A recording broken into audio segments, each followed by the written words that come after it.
In our opinion, Liszt's Consolation No. 5 deserves only 4 hammers, but it is still a worthwhile piece for all pianists to practice. We show how Schubert's Landler shines through in the piece, which technique Chopin employed far more effectively, and which formal flaws cost the piece its 5th hammer. But we also show why a technical examination of the piece is worthwhile. An early first version of the Consolations existed, in which the 5th still bore the title madrigal. It also differs considerably from the second version. Harmonically, the piece seems rather innocuous. However, certain peculiarities may be attributed to influences stemming from the same sources as the Cycle Année de Pèlerinage, composed at the same time, in which Liszt pays homage to Alpine folklore. With its colorations of ninths and sixths, the harmonic language of the Consolation is almost reminiscent of a Landler. In 2 places, Liszt ventures harmonically beyond Schubert's serenity. The more tense passages include the very beginning, with a double diminished suspension in a dominant tonic cadence. One might wonder whether it is wise to use such elements of tension right at the outset. They seem somewhat unmotivated there. The second expansion of the harmonic language occurs in measure 18, where an augmented 6th chord introduces the half cadence. However, even here Liszt does not seem to truly capitalize on the typical effect of this sequence with its chromatically descending bass. This may be because he creates a parallel 5th in the bass, barely diminished by the advanced 8th note, which does not resolve the augmented 6th A-sharp and makes a wide 7th jump in the upper voice. All very unorthodox.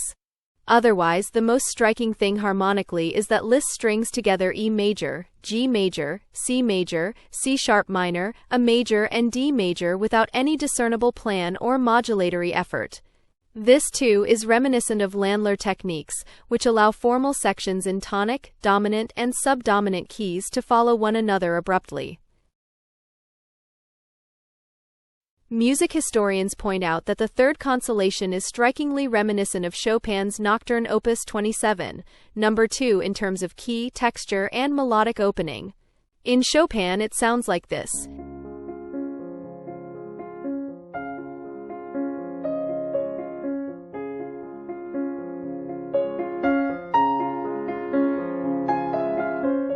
In Liszt, on the other hand, like this.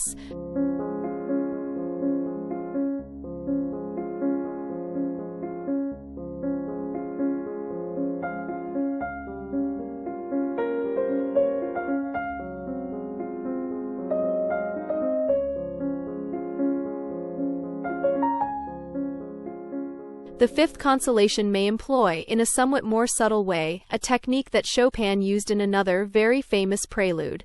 We will return to this shortly.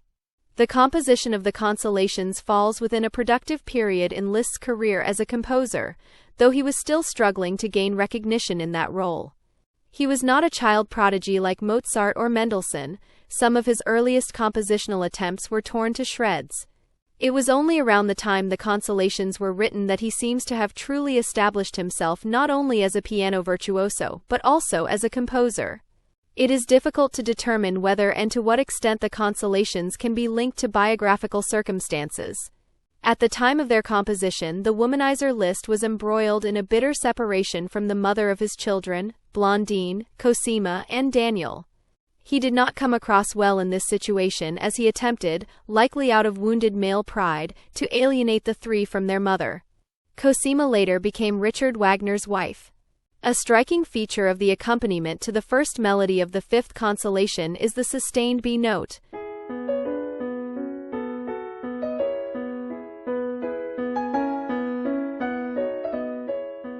There is a similar note in Chopin's so-called raindrop prelude.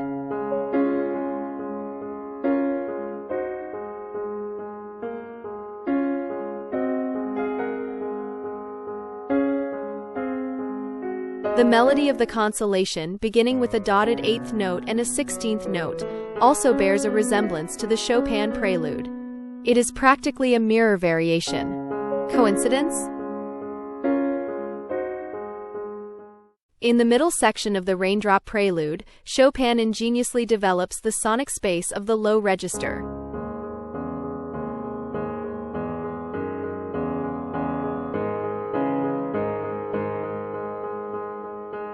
At the end of the Consolation, Liszt also reverses the register relationships and allows the opening motif of the melody to linger in the lower register.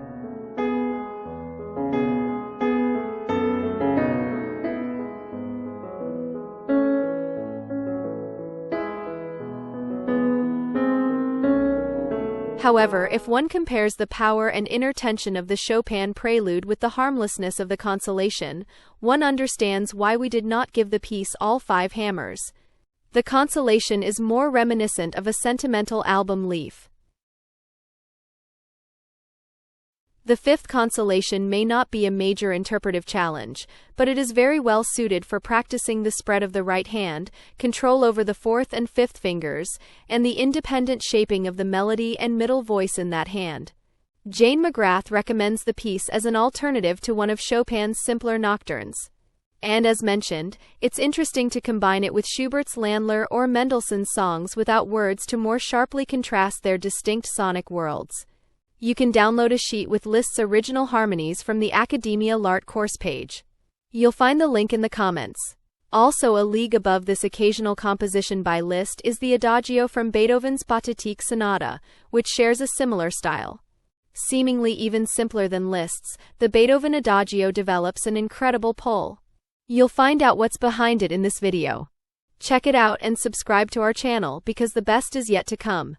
And feel free to leave a comment below letting us know whether you agree with our assessment of Liszt's Consolation or not.